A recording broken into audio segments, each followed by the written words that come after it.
Bola raz jedna rodina. Žila v rodinnom dome. Otec, mama a 3 deti. Volali sa Kamil, Samko a Veronika. Samko bol ešte malý, no mal už takú schopnosť, že už vedel všetko chytať do ruky a skoro so všetkým búchal a olamoval to. Jednoducho to skúmal. Rodičia mu vysvetľovali, že to robiť nesmie, a aj keď povedal, že to robiť už nebude, tak pri chvíľke nepozornosti 2 rodičov a 2 starších súrodencov sa naskytla Samkovi príležitosť, aby niečo pri svojej nepozornosti a neopatrnosti poškodil. Samko si to najprv neuvedomoval. A aj keď mu rodičia vysvetľovali, že to olamovanie tie veci bolí, o chvíľu na to zabudol. Jednoducho hral sa ďalej. Jeho otec a mama boli muzikantmi. Ba aj Samkov starší brat hrával na hoboj. Raz jeho starší brat a ani sestra neboli doma. Samkov ocko mal koncert a bol preč už 2 hodiny. Mama vešala v dome bielizeň a robila všetky domáce práce. Samko chodieval všade za ňou. V dome bola aj jedna veľká izba, kde boli poukladané niektoré hudobné nástroje. Napríklad už spomínaný hoboj.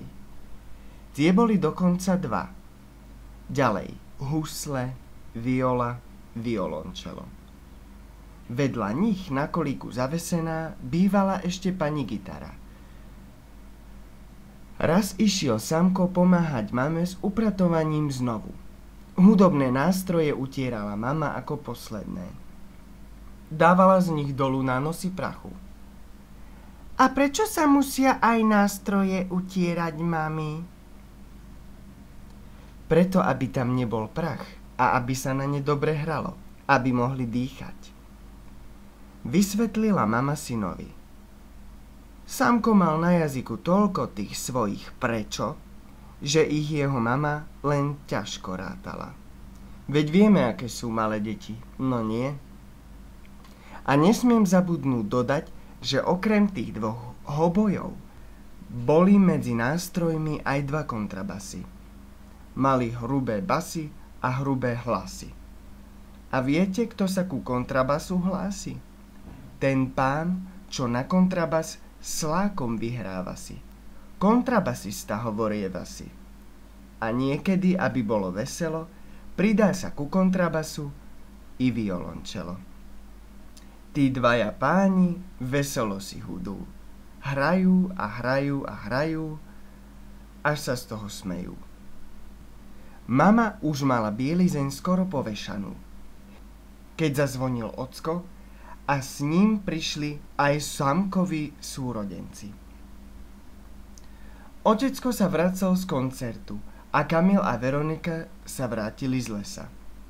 Nikto si ale nevšimol, že mama nechala na zemi položené violončelo, teda bolo opreté o radiátor a jeho rozšírená časť spolu s bodcom sa takmer dotýkala zeme. Oboj, oboj, oboj! Kričal Samko na tatka, ktorý hoboj držal v ruke. Samko nevedel ešte povedať hoboj. Rozbehol sa za tatkom. V tom sa ale potkol a bum. Spadol na violončelo. To sa celé zošmyklo na zem a trochu sa naštiepilo. No do keľu! Kričala Veronika s Kamilom. Kamil sa už aj zberal vziať malého plačúceho brata zo zeme. Otcovi neostávalo nič iné, len violončelo zaniesť do opravy. Hneď to išiel teda urobiť.